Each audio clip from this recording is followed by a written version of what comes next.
Maksud daripada ayat mimma ja'alakum mustakhlafina fi, yaitu dari harta yang Allah titipkan dari orang tua kalian kepada kalian,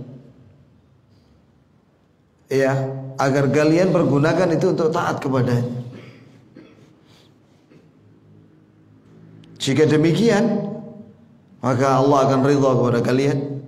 Jika tidak, ini jika harta itu yang Allah titipkan kepada kalian, baik lewat warisan atau yang lainnya, sebab lain, jika digunakan untuk maksiat, maka Allah akan menghukum. Atau jika digunakan, ini tidak ditegakkan hak harta, yaitu zakat dan infak yang wajib, maka Allah akan hukum orang-orang yang pelit itu. Fi isyarah ila annahu sayakunu mukhlifan anka, la'alla warithuka an yuti Allah fi.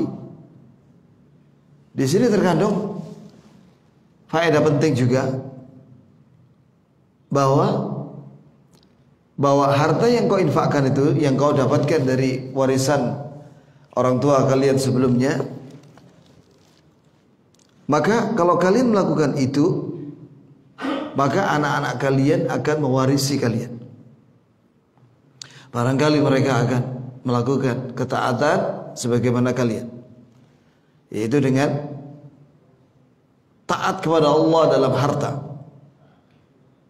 Fayakunu as'ad bima an'ama Allahu bihi 'alaika minka. Mungkin anak-anakmu jauh lebih bahagia dengan nikmat harta itu karena mereka lebih taat daripadamu, daripada antum, daripada dirimu. Iya, kadang-kadang ahli waris kita itu lebih taat daripada kita, sehingga dia lebih berbahagia dengan ketaatan itu. Atau sebaliknya, au ya'sillahu au ya'sillaha fi, atau keturunan itu yang mewarisi telah berbuat maksiat, tidak seperti orang tuanya. Takun qad sa'aita fi muawanati al-ithm al-udwan. Yani jika kau tidak berinfak yang wajib dan ditiru oleh keturunanmu nanti sepeninggalmu, maka berarti kau tolong menolong untuk melakukan perbuatan dosa dan permusuhan. Sebagaimana Allah Azza wa Jalla berfirman, alhaakumut takatsur, kalian telah terlena dengan berbanyak-banyak harta. Setelah itu Nabi bersabda, yaqul ibnu Adam, anak Adam berkata, mali mali, hartaku hartaku, wa hal laka min malika illa ma akalta fa afnaita. Bukankah harta yang kau punya itu ada sebagian yang kau makan, setelah itu habis. Aw labista fa ablaita, atau kau pakai berupa pakaian atau kendaraan, setelah itu rusak atau usang. Aw tasaddaqta fa abdaita, atau harta itu pernah kau sedekahkan dan itulah milikmu setelah kau mati. Riwayat Muslim. Selain sedekah yang wajib dan sunnah, wa ma siwa dzalik fadhahibun wa tarikuhu linnas, yakni harta yang dia tinggalkan, maka itu berarti warisan buat keturunannya. Atau kalau dia nggak punya keturunan, maka hartanya itu dibagikan, dimasukkan ke Baitul Mal, dibagikan kepada fuqara wal masakin. Ini jemaah sekalian, Allah Azza wa Jalla mengingatkan kepada kita tentang infak, ya akhwan, bahwa pada harta ini ada hak-hak yang wajib ditunaikan, seperti zakat, seperti kafarat, denda, seperti nazar, seperti haji dan umrah yang wajib. seperti memberi nafkah kepada keluarga dan orang tua, seperti memberikan gaji kepada pegawai dan buruh atau pembantu. Itu wajib. Baru setelah itu yang sunnah. Falladzina amanu minkum, maka orang-orang yang beriman di antara kalian, wa anfaqu lahum ajrun kabir, maka bagi mereka pahala yang besar. Ini orang-orang yang beriman kemudian mereka berinfak, yang wajib maupun yang sunnah, maka bagi mereka ganjaran yang besar. Ayat ini terkandung anjuran untuk konsisten dalam keimanan dan anjuran untuk berinfak dalam ketaatan dengan ikhlas, mengharapkan ridha Allah Jalla wa Ala. Setelah itu Allah Azza wa Jalla berfirman, "Wa ma lakum la tu'minuna billah." Wa ma lakum la tu'minuna billah war rasul yad'ukum litu'minu bi rabbikum ay wa ayyu syai'in yamna'ukum minal iman. Ini apa yang menghalangi kalian dari keimanan? Ini ditujukan kepada orang kafir. Ini apa yang menghalangi kalian beriman dengan Allah dan Rasulnya? Coba perhatikan ya ikhwah, bahwasanya perintah untuk beriman ini diulang lagi pada ayat ini. Ini ayat ke-8 ini pada surat Al-Hadid. Ya, tadi saya membaca tentang kisahnya orang murtad namanya Abdullah Al-Qasi. Dijelaskan oleh seorang ulama dan dibacakan karya-karya tulisnya orang ini. Dulu dia ulama. Tulisannya sangat kuat dengan dalil, ayatul hadis. Menjelang wafat dia murtad. Bahkan dia menyerang Allah, menghina Rasulullah. Lalu itu dijelaskan apa sebabnya. Ternyata dia ini ada kesombongan dan bangga diri. Itu dibuktikan dengan ucapan-ucapan dia atau tulisan dia. Oh, dia merasa dirinya pintar, cerdas, dan dia bilang kalau manusia tahu tentang kepintaranku, katanya, orang tidak akan membutuhkan Nabi. Berarti dia sombong. Penyakit sombong dalam hati. Ya, merendahkan Rasulullah. Inilah yang menyebabkan dia sesat. Maka penyakit hati ini waspadailah. Termasuk di dalamnya riya, ingin dilihat orang, ingin dipuji orang. Termasuk sombong, termasuk hasad, bangga diri. Ini penyakit hati. Itu bisa menyebabkan sesat. Allah sesatkan.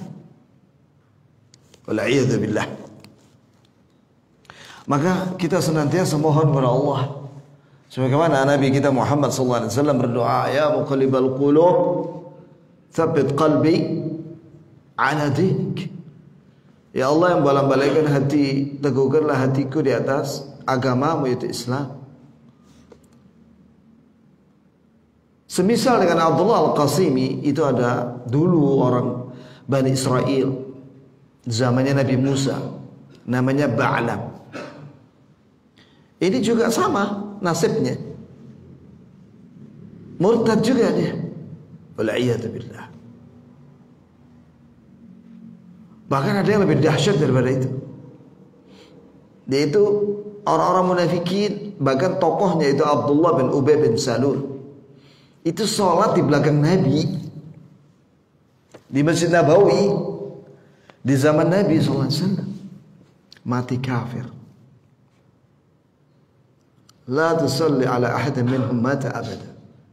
Turun ayat surat At-Taubah. Jangan kau wahai Nabi sholat jenazah dengan mereka satupun selamanya jika mereka mati.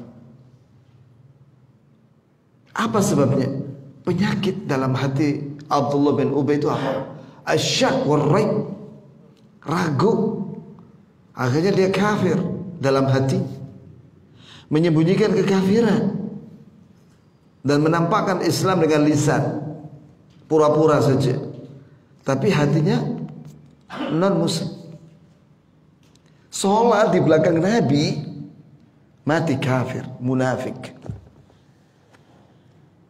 Maka jangan merasa kita orang ini merasa aman dari kekafiran, jangan merasa aman dari kesyirikan, jangan merasa aman dari kemunafikan.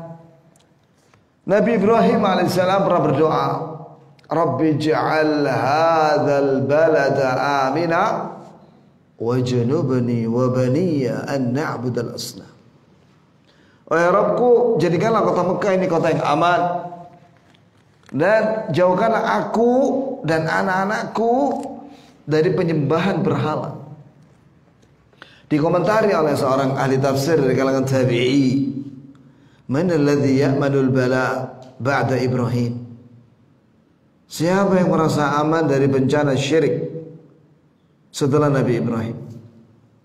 Padahal Allah sudah menyatakan wa ma kana minal musyrikin.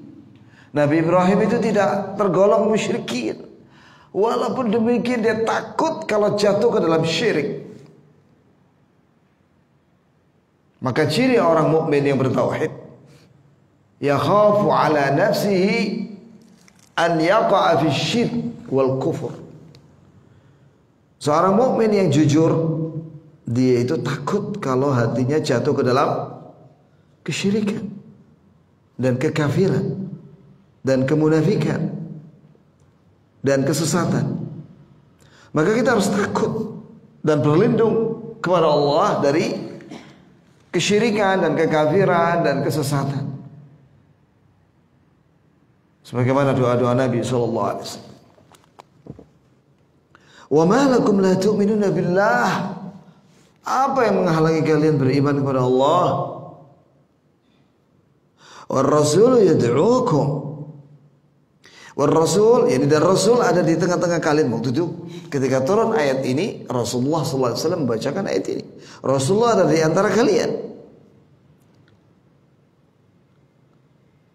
Yad'ukum, yang mengajak kepada kalian, litu'minu bi rabbikum, agar kalian beriman dengan Rabb kalian. Yubayin lakumul hujaj wal barahin, dan Nabi menjelaskan kepada kalian dengan dalil, ini mukjizat, ala sihhati ma ja'akum bih, yakni bahwa apa yang dia bawa itu benar.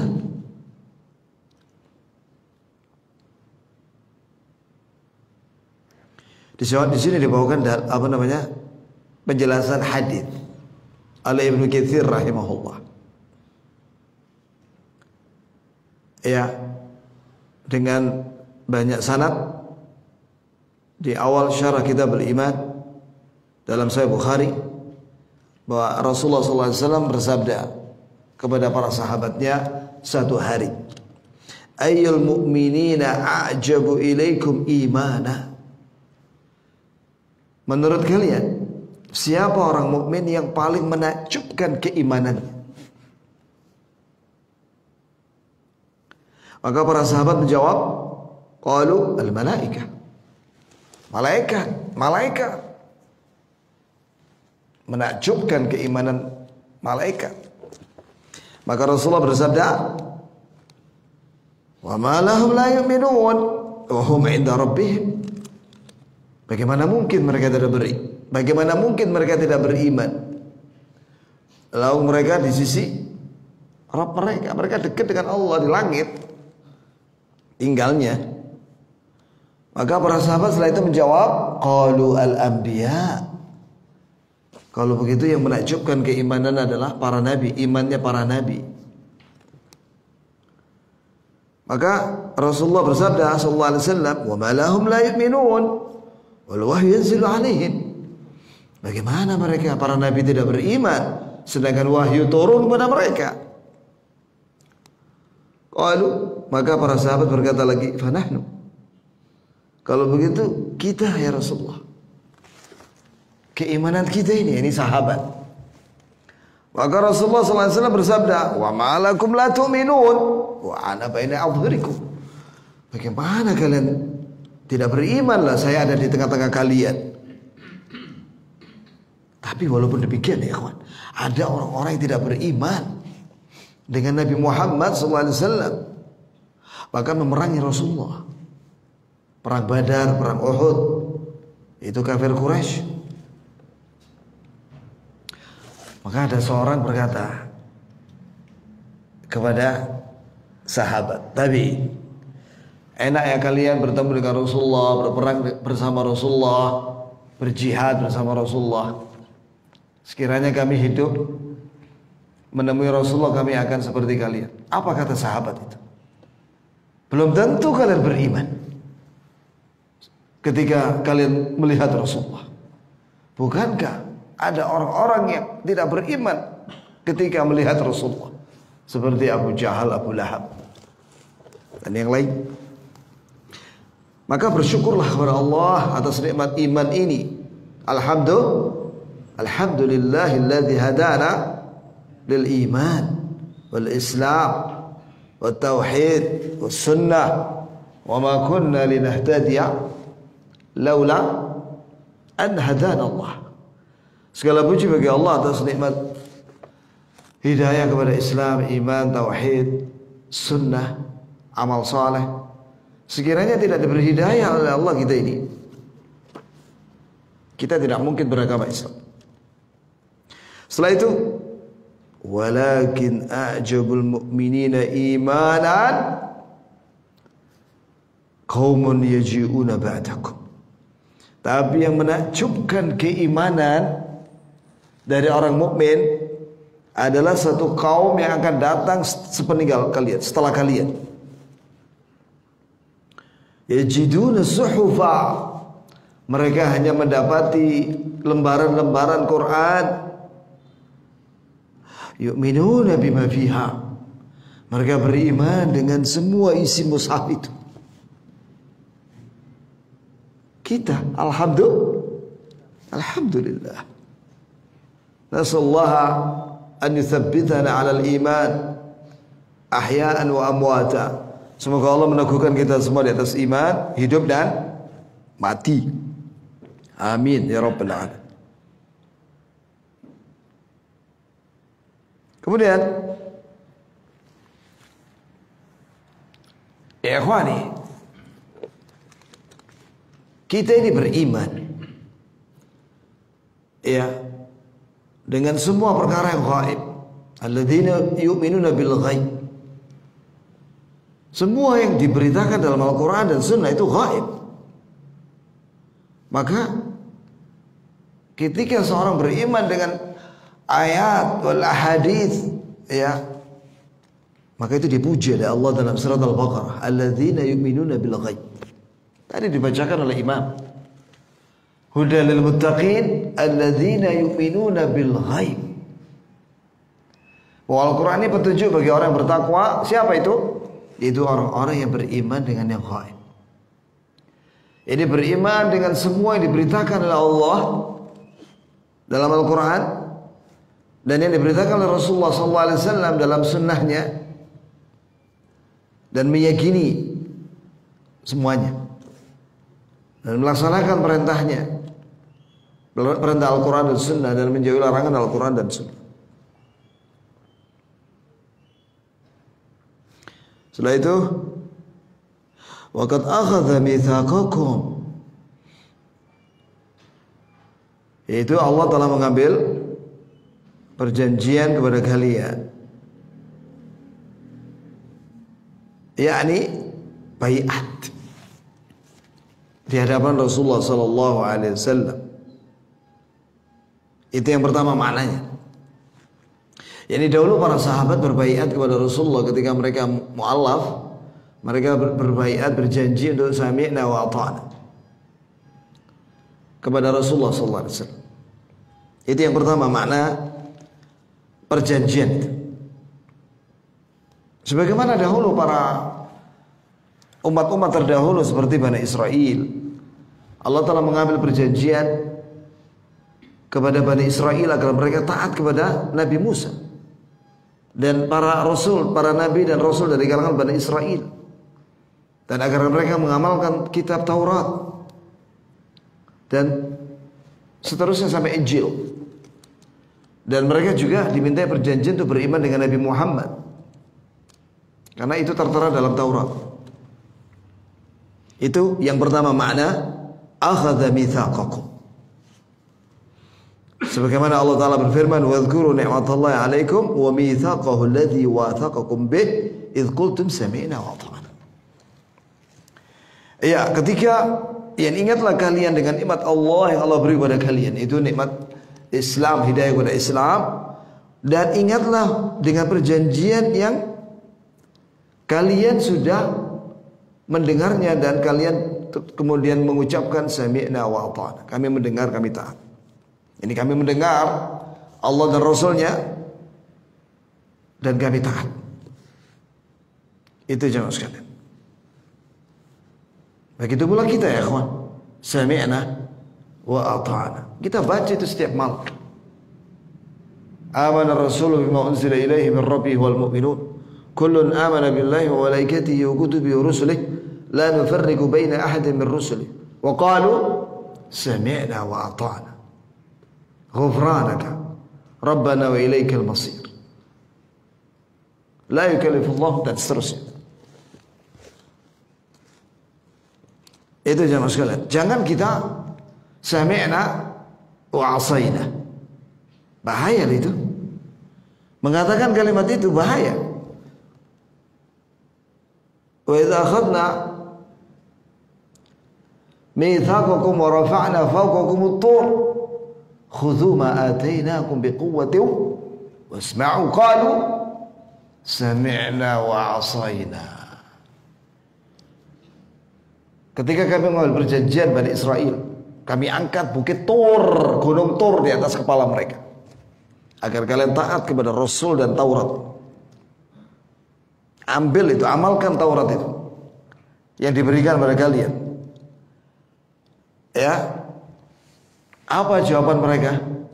Qalu sami'na wa asayna. Itu Bani Israel. Kami mendengar, kami durhaka. Apa jawaban dari Allah? Wa ushribu fi qulubihimul ijl bi kufrihim. Maka dibikin dalam hati mereka kecintaan ke penyembahan bersapi karena kekafiran mereka. Jadi jangan meremehkan ya kawan, kalimat pembangkangan ketika disampaikan ayat dan hadis. Sebab kesesatan dari Allah menyesatkan hati orang, karena dia ketika dibacakan nasihat yang berlandaskan ayat dan hadis, dia menolak. Wa nuqallibu afidatahum wa absarahum kama lam yu'minu bihi awwala marrah wa nadharuhum fi tughyanihim ya'mahun. Kami balikkan hati dan mata mereka sehingga keinginan hatinya kepada kekafiran, matanya tidak melihat kepada petunjuk. Apa sebabnya? Sebagaimana mereka tidak beriman pertama kali ketika dibacakan ayat kepada mereka. Maka hati-hati. Sifat sombong walaupun seberat semut itu berbahaya. Sombong itu menolak kebenaran. Sombong itu menolak kebenaran. Udah, sami'na wa ata'na. Ya Rabb, kami mendengar, kami taat ya Rabb. Kami nurut ya Rabb. Kami tidak membangkang. Ya, sami'na wa ata'na ghufranak. Kami mendengar dan kami taat ya Rabb. Dan ampunilah kekurangan kami. Karena kita kan manusia. Kadang ya banyak kekurangan kita, banyak salah dan dosa. Kullu bani Adam khata'. Seluruh anak Adam itu banyak salah. Maka kita minta ampun sama Allah atas segala kekurangan. Bukankah kita selesai sholat, apa yang kita ucapkan? Astaghfirullah, astaghfirullah, astaghfirullah. Syekh Shalih Al-Utsaimin mengatakan boleh ditambah astaghfirullahalladzi la ilaha illa huwal hayyul qayyum wa atubu ilaih. 3 kali. Ya. Kenapa kita istighfar selesai sholat? Selesai sholat taat. Istighfar. Karena mungkin ada kekurangan ketika sholat. Ngelamun, kurang khusyuk, iya kan? Maka kita minta ampun sama Allah. Nah,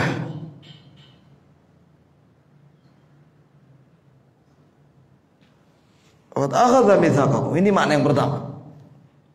Jadi Allah mengambil perjanjian kepada kita umat para rasul ini untuk taat kepada Allah dan Rasulullah. Yang kedua, perjanjian itu maknanya yaitu perjanjian ketika yang Allah beritakan dalam surat Al-A'raf ayat 172. Yaitu bahwa kita dulu sebagaimana yang Nabi SAW beritakan dan juga dalam Al-Quran itu surat Al-A'raf ayat 172 bahwa Allah mengusap punggungnya Nabi Adam sebelah kanan dan sebelah kiri sehingga keluarlah semua keturunannya dari awal sampai akhir. Amthal-dzar, sekecil semut. Ya, itu berita dari Rasulullah. Kemudian Allah berfirman, Allah Ta'ala berfirman di hadapan semuanya, Bani Adam, alastu birabbikum, bukankah aku yang menciptakan kalian? Yani jika aku menciptakan kalian, maka berarti apa? Kalian harus beribadah kepadaku. Itu konsekuensinya. Ketika kalian lahir ke dunia, kalian harus beribadah kepada Allah. Itu maknanya qalu bala syahidna. Maka seluruh keturunan Nabi Adam waktu itu mengatakan, bahkan kami menyaksikan bahwa engkau adalah yang menciptakan kami. Yani kami nanti akan beribadah kepadamu kalau kami lahir ke dunia. Itu ya kawan. Itulah yang dimaksud perjanjian. Dan itu diberitakan oleh Allah lewat wahyunya kepada setiap nabi dan rasul. Agar perjanjian ini disampaikan kepada umatnya masing-masing.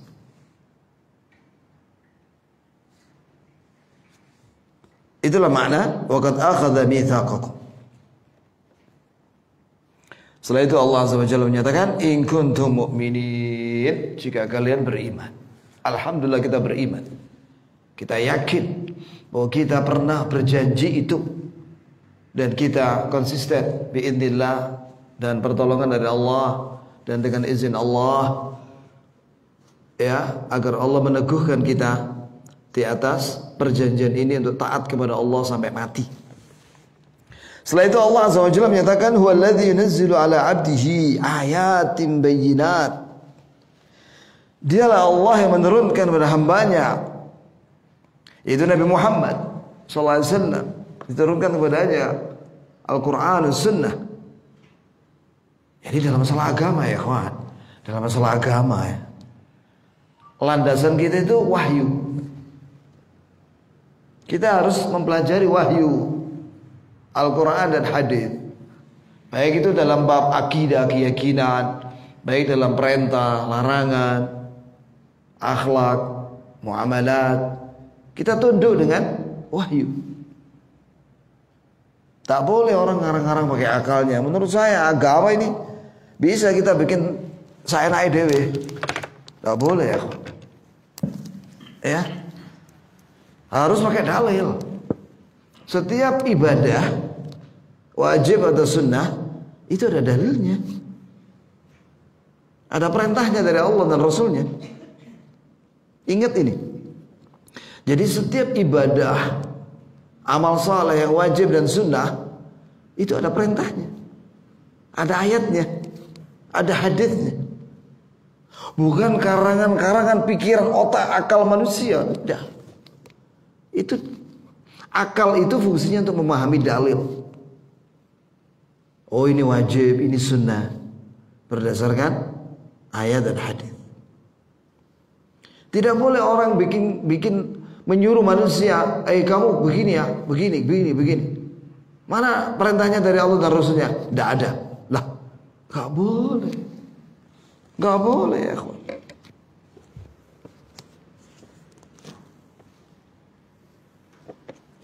Baik. Kemudian apa isinya Al-Quran dan Sunnah itu? Di sini diterangkan oleh Ibnu Katsir, makna ayat mubayyinat ay hujajan wadihat. Itu hujjah, ini dalil yang jelas, mudah dipahami. Wa dalail bahirat. Dalail yakni jamak dari dalalah, yakni kandungannya atau kesimpulan daripada dalil yang bahira, jelas, sudah isya ya kawan. Ini barahin qati'an, jelas. Jadi dalil-dalil yang pasti. Liyukhrijakum minadh dhulumati ilan nur, agar Allah mengeluarkan kalian dari gelapnya kebodohan dan kekafiran kepada cahaya Islam, iman, tauhid. Inna Allah bikum la raufur rahim. Dan sungguh Allah dengan kalian itu sangat sayang dan menyayangi. Maka Allah menurunkan kitab dan mengutus para rasul agar disampaikan itu kepada manusia, agar manusia itu mengerti dan beriman, sehingga tidak ada lagi keraguan. Habis sudah waktunya ya ikhwani. Antum mau dilanjut ba'da isya, maksudnya ba'dal adhan sampai menjelang sedikit qomat.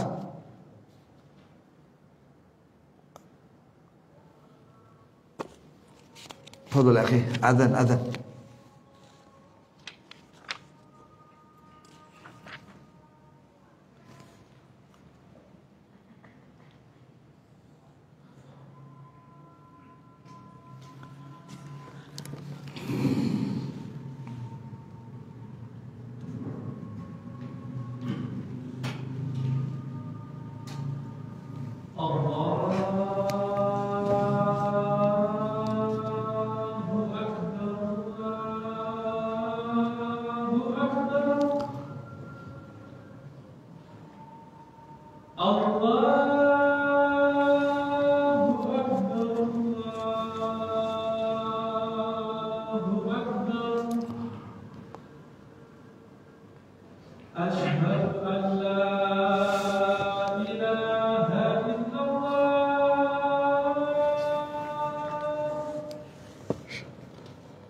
حي على الفلاح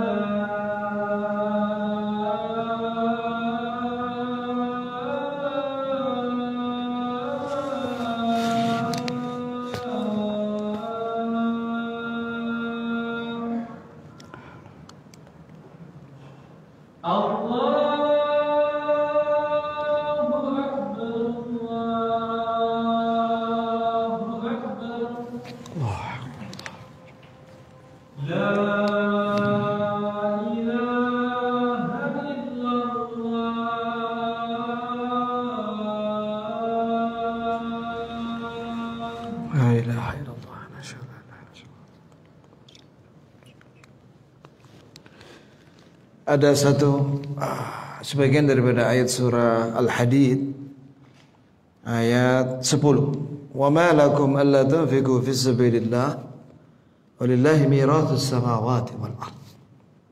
Ini dulu yang kita tafsirkan. Yani maknanya pada ayat ini, ayat ke-10 ini Allah sekali lagi menganjurkan pada kita untuk infak. Wa ma lakum alla tunfiqu fi sabilillah. Yani kenapa kalian, apa yang menghalangi kalian untuk berinfak fi sabilillah? Fi sabilillah yani fi taatillah. Baik yang wajibat maupun mustahabbat, yang wajib maupun yang sunnah. Padahal walillahi mirathus samawati wal ard. Milik Allah kekayaan langit dan bumi. Yani maksudnya la takhshaw faqra wa iqlala. Jangan kalian takut dengan infak itu, jangan takut miskin dan menjadi sedikit harta kalian. Sebab yang kalian infakkan itu di jalan Allah, yang mana Allah itu pemilik seluruh kekayaan langit dan bumi. Di tangan Allah, Allah Ta'ala mengatur langit dan bumi, dan milik Allah seluruh kekayaan langit dan bumi, dunia akhirat. Bahkan Allah pemilik arsy dan sekitarnya dan yang di bawahnya. Dan dialah Allah yang berfirman, "Wa ma anfaqtum min syai' fa huwa yukhlifu." Apa yang kalian infakkan fisabilillah dengan ikhlasnya, maka itu Allah akan ganti. Dunia akhirat. Baik di dunia dengan diberkahi hartanya orang itu, atau setelah mati, yakni Allah akan beri dia pahala yang besar. Wa huwa khairur raziqin, dan dia sebaik-baik yang beri rezeki. Dan juga Allah Azza wa Jalla berfirman, wa ma 'indakum yanfadu wa ma 'indallahi baqin. Apa yang ada di sisi kalian itu akan lenyap, yakni kalian akan meninggalkan harta kalian, sehingga harta kalian berpindah kepemilikan milik ahli waris, atau harta itu meninggalkan kalian.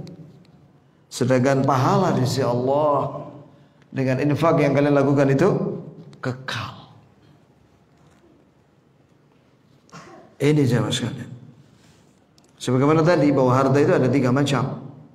Yang pertama yang kita pakai di dunia habis, makan, minum, pakaian, kendaraan sampai rusak, dah selesai sudah. Yang kedua yang kita tinggalkan, kita mati, berarti milik siapa? Ahli waris. Yang ketiga yang kita infakkan di dunia, itulah milik kita yang sesungguhnya setelah mati, selama-lamanya. Allahumma a'inna ala dzikrika wa syukrika wa husna ibadatik. Allahumma a'inna ala al-infaq al-wajibat wal mustahabbat. Allahumma a'inna ala as-sadaqah. Allahumma a'inna ala al-infaq was sadaqah min al-wajibat wal mustahabbat fi sabilika mukhlisin laka ya rabbal alamin. Amin ya rabbal alamin. InsyaAllah kalimat berikutnya la yastawi minkum ini penjelasannya agak panjang, jadi insyaAllah di lain waktu. Ada pertanyaan enggak ya, Kho?